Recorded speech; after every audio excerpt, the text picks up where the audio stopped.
Good afternoon, eLife leaders. So it's a couple of days before we have our national election, and today it's a good day to talk about leadership. So as I've asked you earlier, about a few days ago, to read ahead of time Judges chapter 9. So I hope that you'll be able to understand this message since you have read the passage ahead of time. The title of our message for today is Power and Greed, because this is a negative example that we will find in one part of scripture that we need to learn. We don't only learn from good things that happen in scripture, but also from the bad experiences, especially of Israel as a nation. So we will be studying about Avimelec. No, Avimelec. Now, having Avimelec, the name means my father is king. So this is more of a title rather than an actual name. So Avi is father. That's why we hear people say Ava or father. Avi Melech. Melech is king. So having Avimelec as a ruler was a traumatic experience for the nation of Israel. Yet Israel did not learn from this experience. Okay, so we know that the first king that Israel ever had was King Shaul. That was our study last week. But before Shaul became king, somebody attempted to become the king of Israel. So Avimelech was a son of Gideon. And Gideon was called Jerubbaal, or to contend against Baal. He was the divinely appointed judge who liberated them from the oppressive Midianites and gave them peace for 40 years. So he was a hero for all of them. He was also a son of a concubine in Shechem. So Gideon had many wives, and he had, aside from the concubines that he had, so he lived like a king. That's why he had many wives and many children. He had 70 other brothers from the many wives of Gideon. That's in chapter 88, verse 30. Now, here's one thing to consider. If Avimelech was a son of a king, does that mean Gideon was ever a king?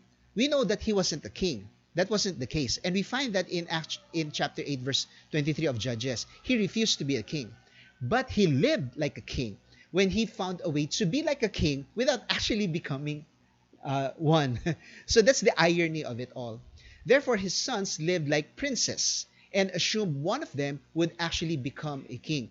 His sons actually knew that the people wanted a king, and they invited their father, Gideon, to become their king. So they were probably anticipating that if their father refused to become a king, maybe one of them would soon become the king of Israel, the first ever king of Israel. So it was really tempting for his family to really ascend themselves into this kind of into this level.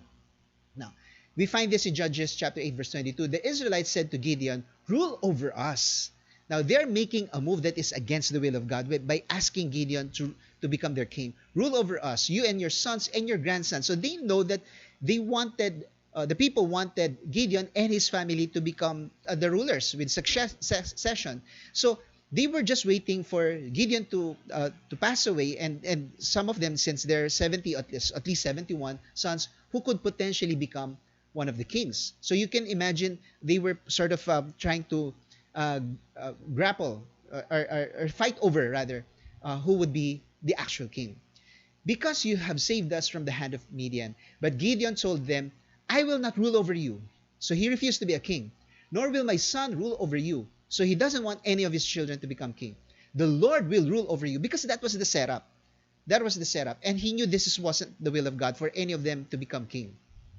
And he said, "I do have one request." Now, this is the tricky part. "That each of you give me an earring from your share of the plunder."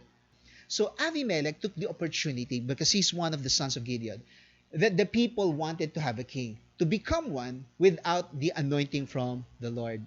We know that God already provided them in Deuteronomy chapter 17.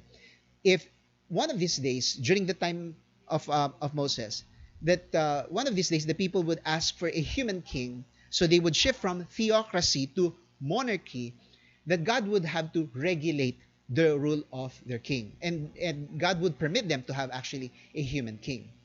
Now, this is one of the things that we will really learn from Avimelech. He was a greedy leader. And the problem was, if you give a greedy leader the power, you can imagine the abuse that he will do to the people. A greedy leader cannot control over his urge to have more. That's why he's greedy. He will steal from the people. He will kill his rivals and opposition. He will destroy himself in the process and the nation as well. Give him power, and he will take whatever that he could for himself. So, this is one of the lessons that we should also learn for ourselves, because we are at the turning point of our nation as we face the election. So let us make sure that we won't commit the same mistakes that the Israelites did in this case in Judges chapter 9. God is their king.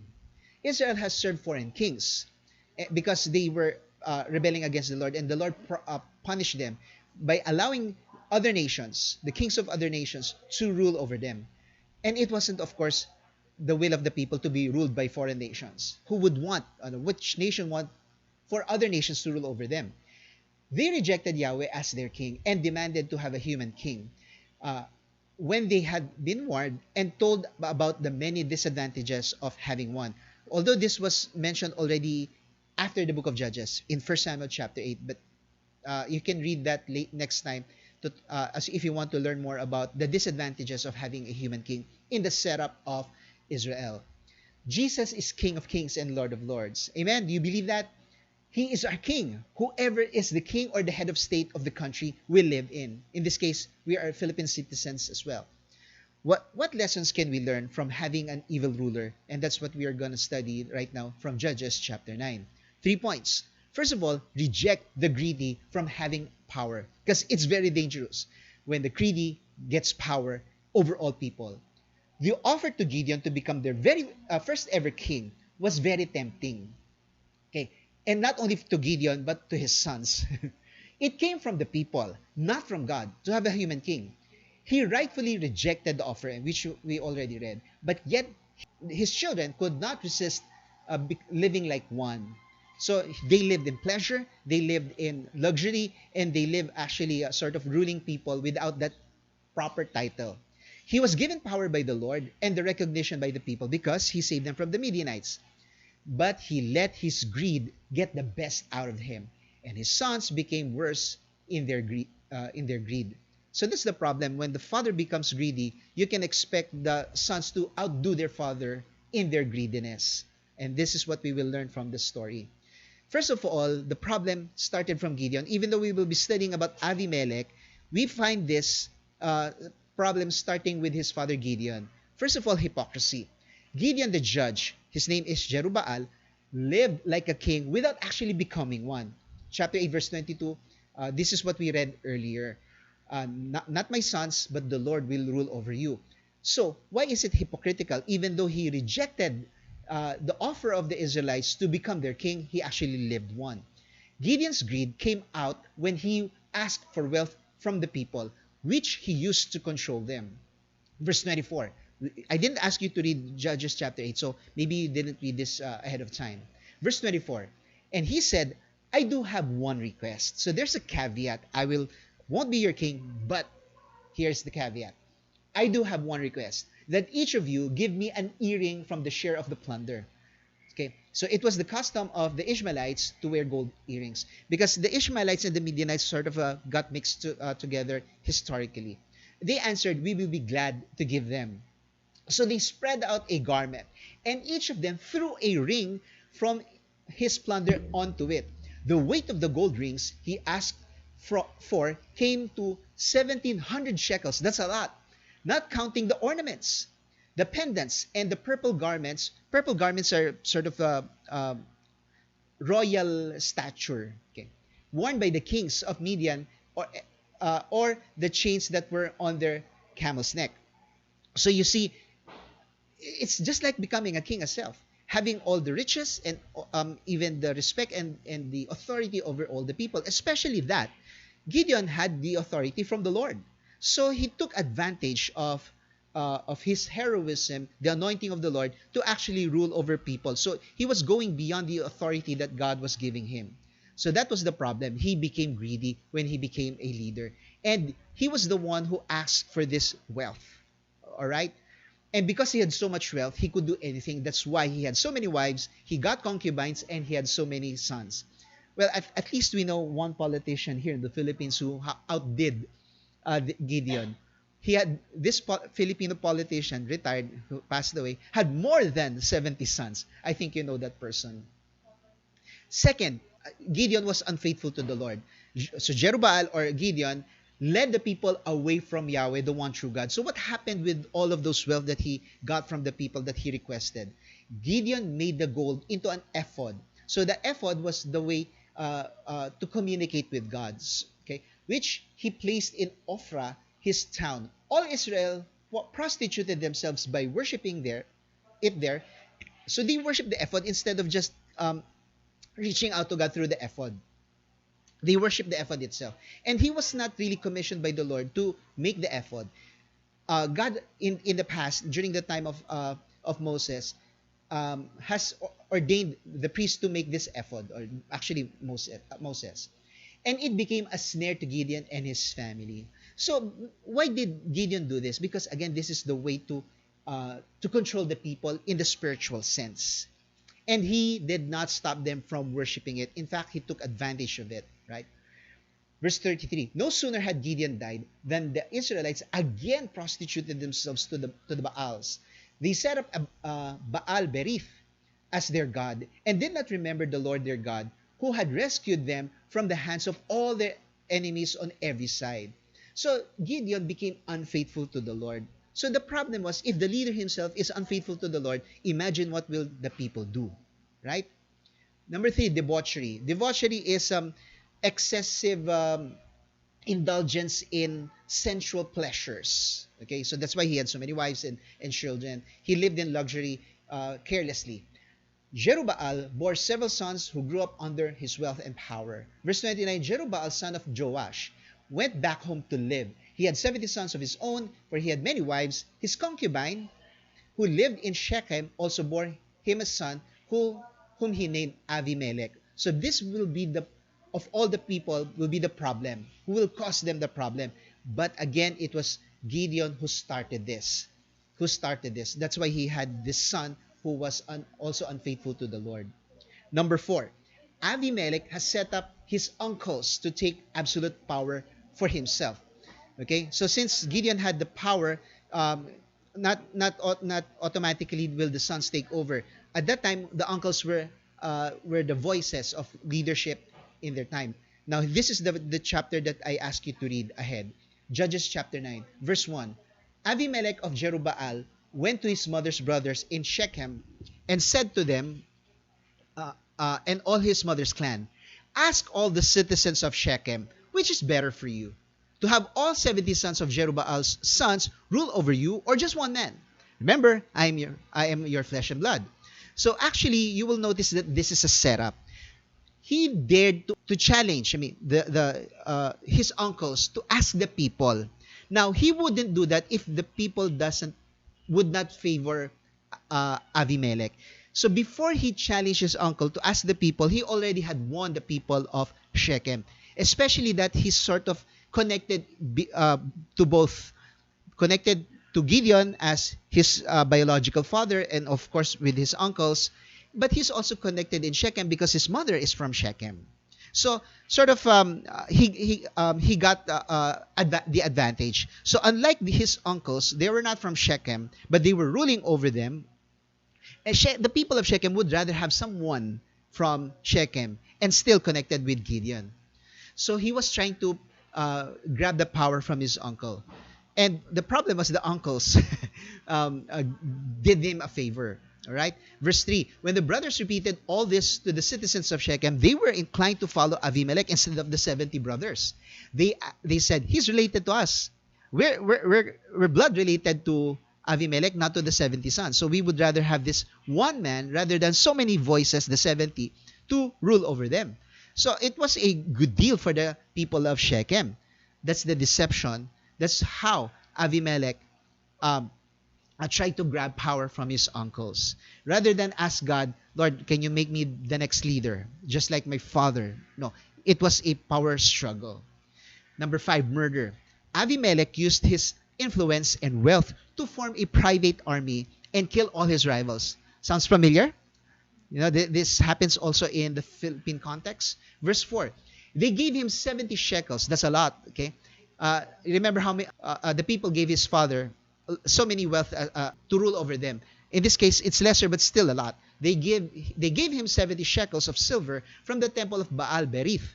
And Avimelec used it to hire reckless scoundrels, people who are useless, who careless, and criminals, who became his followers. So he wouldn't win people who are uh, educated or at least of intelligent enough. He could only hire people whom he can dictate his will. Okay. He went to his father's home in Ophrah and on one stone murdered his 70 brothers, the sons of Jerubbaal. But Jotham, the youngest of the son of Jerubbaal, escaped by hiding. So you see, a greedy person, once that he had gotten power, will make sure that he will have no problem rivaling from his rivals because he will exterminate them. Because that's how he tried to grab power from other people, right? So he's also scared of people doing the same thing exactly that he did to his brothers.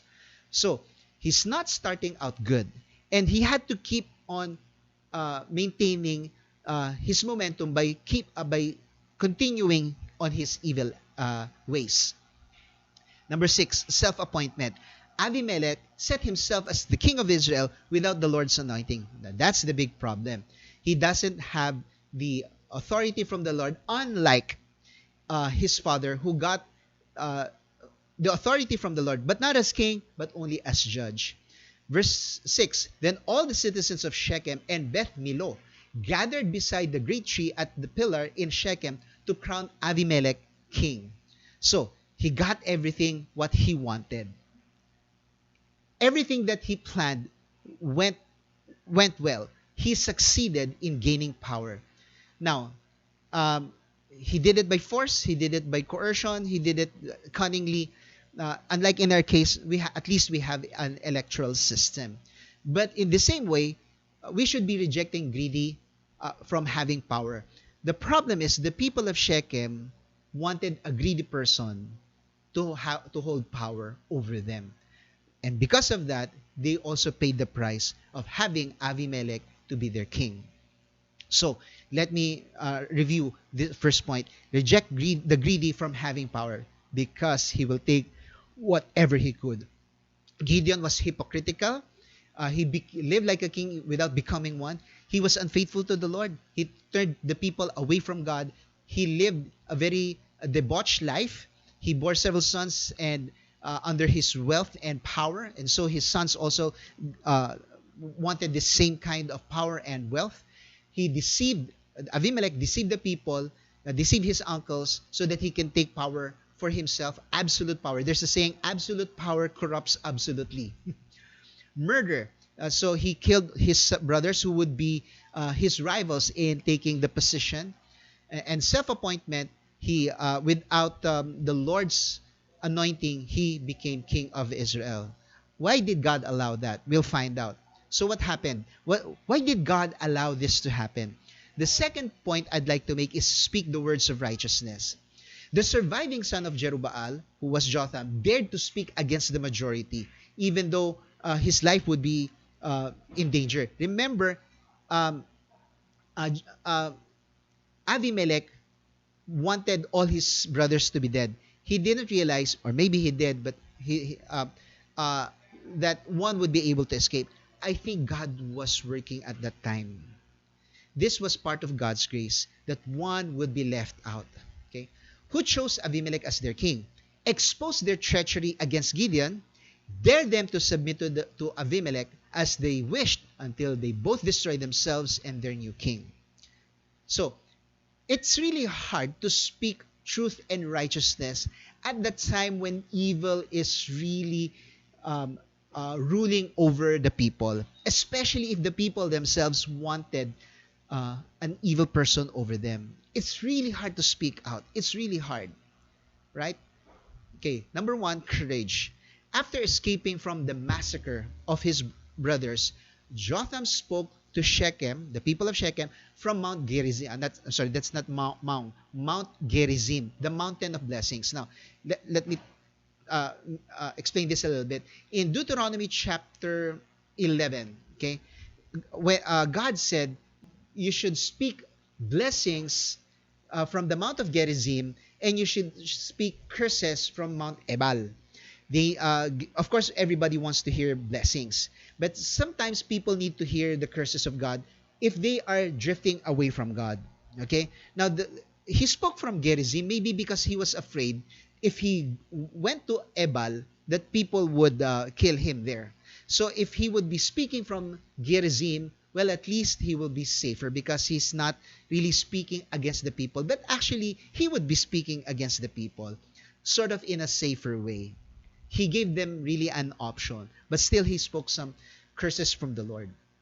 Verse 7, when Jotham was told about this, he climbed up on the top of Mount Gerizim. Well, he should have gone to Ebal, which is just across.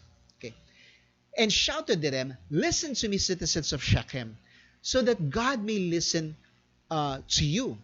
One day, so he's giving here a fable. Okay, the trees went out to anoint a king for themselves. So he's actually telling them what's going on through a fable. They said to the olive tree, be our king. But the olive tree answered, should I give up my oil, by which both gods and humans are honored, to hold sway over the trees? Next, the tree said to the fig tree, come and be our king. But the fig tree replied, should I give up my fruit, so good and sweet, to hold sway over the trees? So they keep rejecting the trees. Then the tree said to the vine, come and be our king. But the vine answered, should I give up my wine, which cheers both gods and humans, to hold sway over the trees? Okay. Finally, all the trees said to the thorn bush, come, be our king. So the people were asking, or the trees rather, were asking 4 kinds of plants to rule over them. The first they invited the best one, the olive, but the olive refused. Then the fig, and then the vine. So it gets less better, less better. It gets worse. Of course, the olive was the best. The next one is the fig, and then the vine. The vine would give them grapes. Okay, and the last thing that you would think of is that they would offer the rulership to a thorn bush or a bramble. You would rather stop there rather than let a bramble or a thorn bush rule over you. But the people ask this kind of a person or a plant to rule over them. What happened? Verse 15. The thorn bush said to the trees, if you really want to anoint me king over you, come and take refuge in my shade. Okay, I'll accept it. The first 3 refused. I will accept it, but on one condition. That you really want me to be king. You're honest about this. But if not, then let fire come out of the thorn bush and consume the cedars of Lebanon. So if you don't want me to be your king, then sort of the thorn bush will destroy the trees. Now, cedars of Lebanon are a very precious trees. Okay, very expensive tree. One of the best trees, if not the best, around the Levant or that area in the Middle East. Now, you know thorn bush. When it gets dry, they can easily start a fire and spread quickly and cause a forest fire. So thorn bush really, when they're dried and you start firing, it's really dangerous. So imagine a forest fire. So again, he had the courage to speak to the people of Shechem as a warning, but he said it in a safer way by telling them a fable. You know, a fable is usually about a story about animals and sometimes plants. In this case, not animals, but plants. To drive a point. What was the point? He was warning them of Avimelec. Okay, so obviously there are correlations from the parable to their situation. All the trees were the people of Shechem. The olive tree was probably Gideon. Now the fig tree, we can only surmise that this could be the uncles. The vine tree could be one of the 70 sons. Okay, and the thorn bush or the bramble is definitely Avimelec. So he's warning them that it would be dangerous if Avimelec would be ruling over them. So because Avimelec was just installed as king by the people of Shechem. Now, I would like you to take a look at this. Okay, this is not in scale. Okay, can you guess which trees are these? Which one is the olive, the fig, the vine, and the bramble, or the thorn bush? Can you guess? Okay. Now I don't want to waste time. The one on the top left side, that's the olive tree, and you know olive is a very precious tree. In fact, just recently in Israel, they made a vote. They surveyed and which would be our national tree, and I don't know if it was actually legislated, but they chose the olive tree. Okay, the next one on the top right is the fig tree, which is a common tree, and its fruits are very profitable for them. Of course, this is smaller. The one on the bottom, it looks big, but it's not. Again, it's not scaled. You see grapes there, so you can use the grapes for wine. But the thorn bush doesn't bear anything, but it's common in the desert, and you can't really touch them. It's because they're thorny, and once it gets dried, they have no leaves, so you can't really take shade from them. And when you can expect them to shade some of their leaves, and in fact cause some forest fire. So he was really saying, you had the best, Gideon, but he refused. You had the other better ones, but they also refused. That means you should have stopped asking them to have a ruler. And still, of all people that you will be asking to rule over you, why Avimelech? He's unprofitable and he's very dangerous. And he himself warned you that if he becomes a ruler over you, he can get very angry and you will have to pay for it, right? So the point is, Jotham said the right things, and he was brave enough to speak out what is righteous. He spoke the words of righteousness. That means we can't afford to be silent. If we know what is right, we should speak out, especially during this time of election, especially during this time of misinformation. A lot of people are spreading fake news. We should not be scared in exposing lies and proclaiming what is true. Number two, challenge. Jotham dared to do the right, the people of Shechem to do the right thing for Jerubbaal, Gideon. They had to do justice for Gideon and his family, and against Avimelech, because Avimelech is the bad guy. Verse 16, have you acted honorably and in good faith by making Avimelech king? Of course, the answer is no. But the people of Shechem would not admit that. Have you been fair to Jerubbaal and his family? Of course, no. But again, Shechem would deny that. Have you treated him as he deserves? Obviously, they haven't. Remember that my father fought for you and risked his life to rescue you from the hand of Midian. So everything that Gideon did for them was good. But today you have revolted against my father's family. You have murdered his 70 sons on a single stone, and have made Avimelech, the son of his female slave, king over the citizens of Shechem, because he is related to you. So it's like black voting. Just because he came from that same place, you have to vote for that person. Have you acted honorably and in good faith toward Jerubbaal and his family today? He's going back to his main point. Well, obviously, they know the answer. They haven't. But just because their loyalty is with their relatives, and so they risk what is right for this one, by installing him as king. If you have, may Avimelech be your joy, and may you be his too. Now, of course, I wish you well. That's what he's saying. Well, he's the one you want. I hope you well. you have fun with him. But if you have not, let fire come out from Avimelech. Okay? If you have not acting honorably, now you can expect Avimelech to come back against you. That's what he's saying. Let fire come out Avimelech. So Avimelech can get angry with them because maybe they installed him, but they were not really in good faith. And consume you. So you better be careful with this guy, because when he gets mad, he will also do the same thing to you as he did to his brothers. The citizens of Shechem and Beth Millo. And let fire come out from you. Of course, that means they will have to retaliate against Avimelech. So again, they will fight against each other. Now you are on the same camp, but soon you will be fighting against each other. You don't want to be abused by Avimelec. You have to fight back, right? Okay. The citizens of Shechem and Beth Millo and consume Avimelec.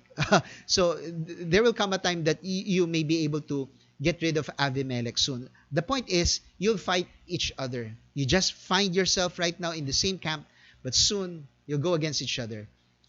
Okay. Verse 21. Then Jotham fled and escaped to Beer, and he lived there because he was afraid of his brother Avimelec. It was the time to escape. It was not the time to insist on the people. It was the time of evil.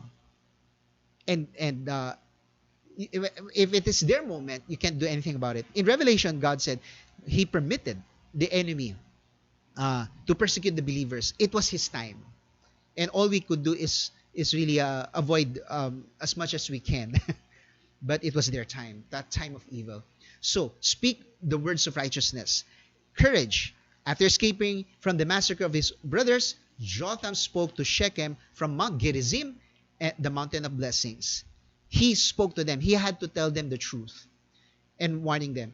Challenged, Jotham dared to do the right thing for Jerubbaal and against Avimelec. He knew that one of these days their alliance will not work.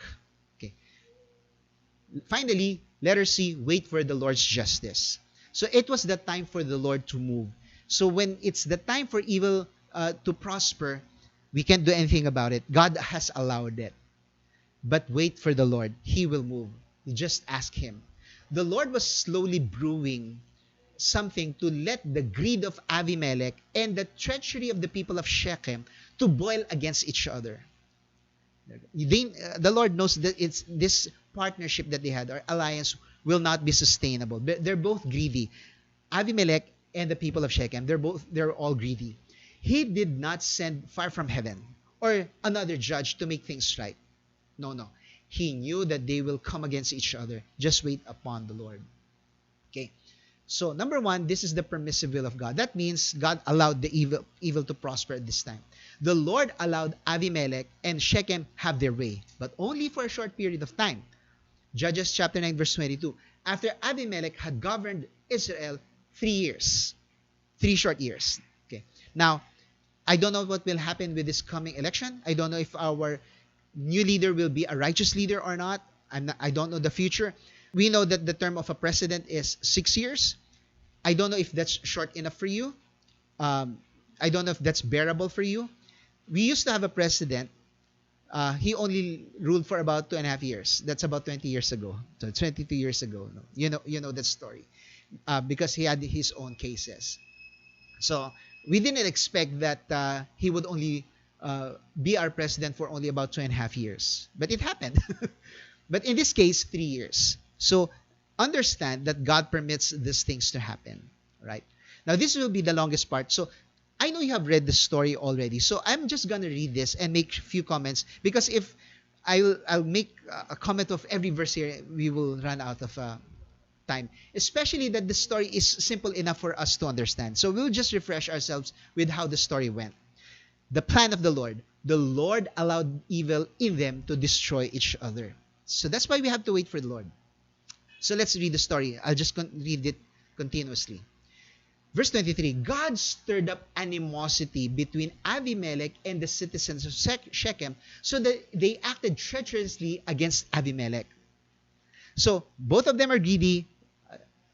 They will go against each other soon. And this is what really happened. God did this in order that the crime against Jerubbaal, Gideon, Jerubbaal's 70 sons, the shedding of their blood might be avenged on their brother Avimelec and on the citizens of Shechem. So the guilty ones are Avimelec and Shechem, who had helped him murder his brothers. So expect God to do justice. Maybe not the typical way that you want it, but in this case, God said, I don't have to send someone else. They're going to destroy each other. Okay. In opposition to him, these citizens of Shechem set up men on the hilltops to ambush and rob everyone who passed by. And this was reported to Avimelec. So there are bad people who's causing trouble in his rulership. When crime increases in a nation, it's really hard for the ruler to sustain peace and order in his nation. And the very people that help him get the rule were the ones causing also problems. So, when evil increases, again, it's unsustainable. So, Avimelech, the rebel, had the taste of his own medicine, right? Now, Gaal, son of Ebed, moved from his clan into Shechem. So he's from another place. He's a visitor here. And its citizens put their confidence in him. So the loyalty of the people of Shechem moved from Avimelech to a nobody, not their relative, Gaal. So why will they move their loyalty from Avimelech to Gaal? Because maybe this Gaal was a better leader, or whatever he did. And after they had gone out into the fields and gathered the grapes and trodden them, they held a festival in the temple of their God. So this wasn't even a believer. While they were eating and drinking, they cursed Avimelech because they know this guy that they placed as a leader is a bad leader, a greedy one. So you can expect you can expect the evil greedy people to when you're in front of them to speak well of you, but behind your back they will be speaking against you. Then Gaal, son of Ebed, said, "Who is Avimelech? And why should we Shechemites be subject to him? Why should he be our leader?" Remember, he was just ruling for 3 years. Isn't he Jerubaal's son? And isn't Zebul his deputy? Serve the family of Hamor, Shechem's father. Why should we serve Avimelech? If only these people were under my command. Now he's swaying the confidence of the people from Avimelech to himself. Then I would get rid of him, and I would say to Avimelech, "Call out your whole army." So this guy is a brave guy. Maybe he's drunk. He's daring to challenge the people of Shechem to stand with him and fight Avimelech. When Zebul, the governor of the city, heard that Gaal, son of Ebed, said that, he was very angry. You have a rebel here. Undercover, he sent messengers to Avimelech saying, "Gaal, son of Ebed, and his clan have come to Shechem and are stirring up the city against you." Now, why? It's a wonder. This is not a native, and still he was able to win the hearts of the people of Shechem away from their very own relative, Avimelech. Now, during the night, you and your men should come and lie in wait in fields. So, they had the authority, but instead of arresting them, doing things the legal way, they're doing things above the law. This is what you call dark justice. Even though you had the authority, but if you can't get rid of your enemy the legal way, do it the illegal way. The dirty job. Okay.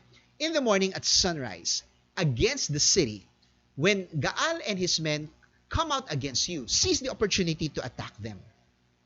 So he's gonna start sort of an oppression against his own people. Wherein, again, they had the authority, they could just arrest this guy. But he wasn't doing it that way. So Avimelech and all his troops sent out by night and took up concealed position near Shechem in 4 companies. So they're surrounding Shechem in this case at night. So they will be caught unaware. Now Gaal, son of Ebed, had gone out and was standing at the entrance of the city gate, just as Avimelech and his troops came out from their hiding place. So it was their time to jump in and invade the city. When Gaal saw them, he said to Zebul, "Look, people are coming down from the tops of the mountains." Zebul replied, "You mistake the shadows of the mountains for men. Those are not people." So Zebul was deceiving Gaal because he was setting up Gaal to be killed. But Gaal spoke up again. "Look, people are coming down from the central hill, and a company is coming from the direction of the diviner's tree."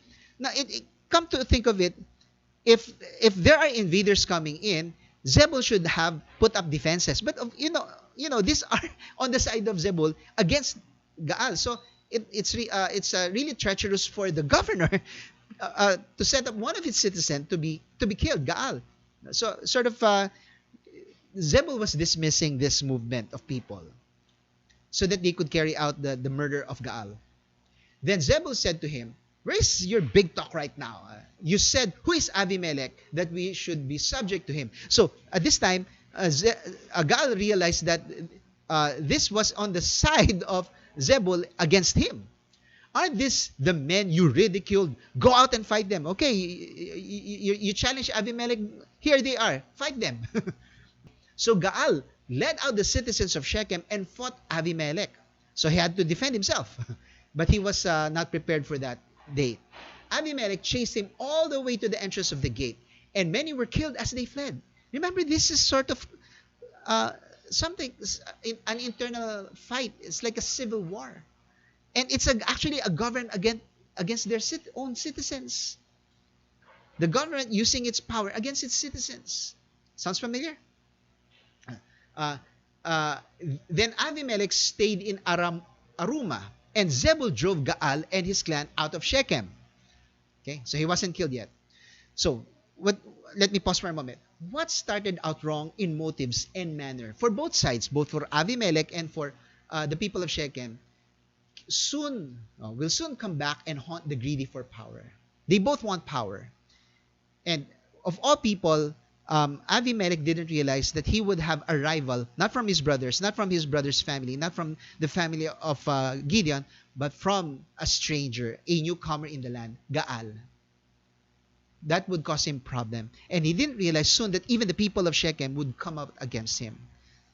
So it was really a chaotic situation. Why? Because they allowed evil to take over themselves because of their greed. The evil person will experience the same evil he inflicted on others. That's why the enemy loves putting up bad leaders in a nation. Because once everything starts with evil, like evil is justified everywhere. And God will have to, usually decides to take a step back. Okay, that's what you want, that's what you get. You will destroy each other because that's how you wanted everything to be run in your nation. Okay, let's continue with the verse. The very next day, the people of Shechem went out to the fields, and this was reported to Avimelech. So he took his men, divided them into 3 companies, and set an ambush in the fields. So the battle is not yet over, even though he was able to drive away Gaal out of Shechem. So there are still people in Shechem who are against Avimelech. When he saw the people coming out of the city, he rose to attack them. Imagine this. The very government that they had were oppressing their own people rather than saying, telling them to stop their rebellion. They're actually trying to kill their own citizens. Right? Verse 44, Avimelech and the companies with him rushed forward to a position at the entrance of the city gate. Then 2 companies attacked those in the fields and struck them down. People in the fields. So these are farmers. All that day, Avimelech pressed his attack against the city. So remember, the fields are just outside the city. So he was not just attacking the fields. He was also attacking the city.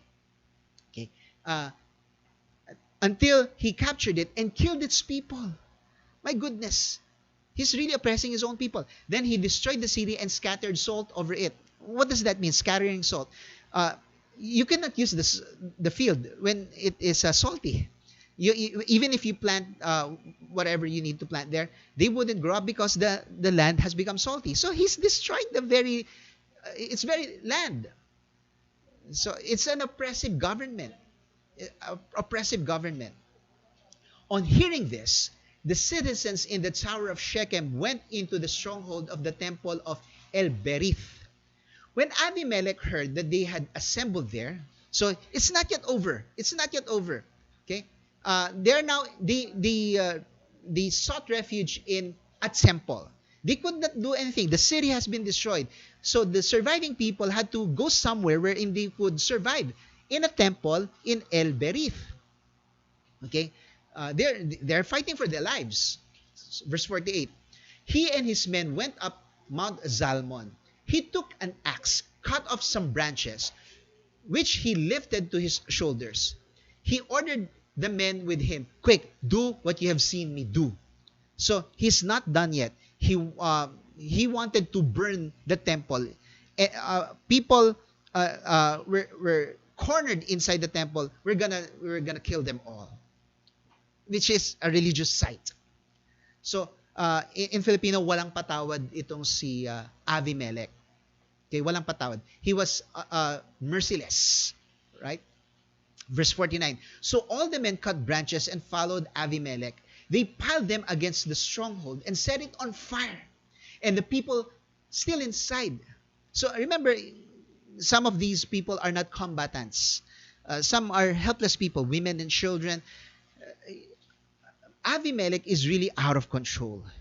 Whatever he could destroy, he would destroy. He was just so full of hate and greed and everything. Every evil inside of him was just coming out. So all the people in the tower of Shechem, about 1,000 men and women also died. It's a huge massacre. Again, this is the act of the government. The government was oppressing its own people. They were merciless. Instead of just arresting them, the government wanted to kill all of them. So sad. Next, Avimelec went to Thebes and besieged it and captured. So Avimelec wasn't done. He was just capturing and destroying all the cities that he could destroy who he knew was rebelling against him. Inside the city, however, was a strong tower to which all men and women, that including non-combatants, all the people of the city had fled. They were not fighting anymore. They were just fighting for survival. They were not fighting by combat against Avimelec. They were running for their lives. They had locked themselves in and climbed up the tower of the roof. All right? Avimelec went to the tower and attacked it. So he wasn't really merciful to the people. But as he approached the entrance to the tower to set it on fire, a woman dropped an upper millstone. So millstone, yung panggiling. Okay, when you want to press the wheat and turn it into flour. Okay, a woman dropped an upper millstone on his head and cracked his skull. Wow. Hurriedly, he called to his armor bearer. So maybe he was so dizzy. He had a concussion, broken skull. He was still alive. Draw your sword and kill me so that they can say, a woman killed him. So his servant ran him through and he died. When the Israelites saw that Avimelec was dead, they went home. The war was over. Civil war. So, what's the interpretation of this? The last few verses explains it all. Thus God repaid the wickedness that Avimelec had done to his father by murdering his 70 sons. So, the family of Gideon didn't retaliate. Well, they're almost powerless anyway. They almost exterminated na yung family niya. God also made the people of Shechem pay for all their wickedness. So God punished both Avimelec and the people of Shechem. The curse of Jotham, son of Jerubbaal, came on them.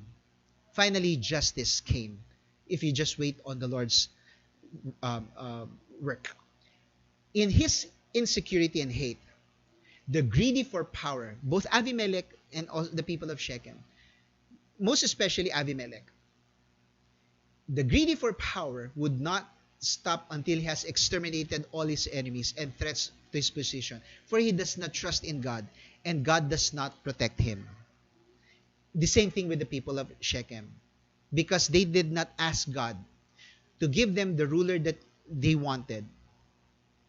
And so God went against the people too, by giving them the people that they chose for them. So it is really possible for God to allow an evil ruler to rule over them if the people are also evil and want an evil king. So we should be careful about this. Wait for the Lord's justice. This is the permission of God. The Lord allowed Avimelec and Shechem to have their way, but only for a short period of time. The plan of the Lord allowed evil in them to destroy each other. Reject the greedy from having power. Speak the words of righteousness. Wait for the Lord's justice. Though things went really bad for the people, the Lord brought justice for Jerubbaal through a brave woman. Let that sink into you.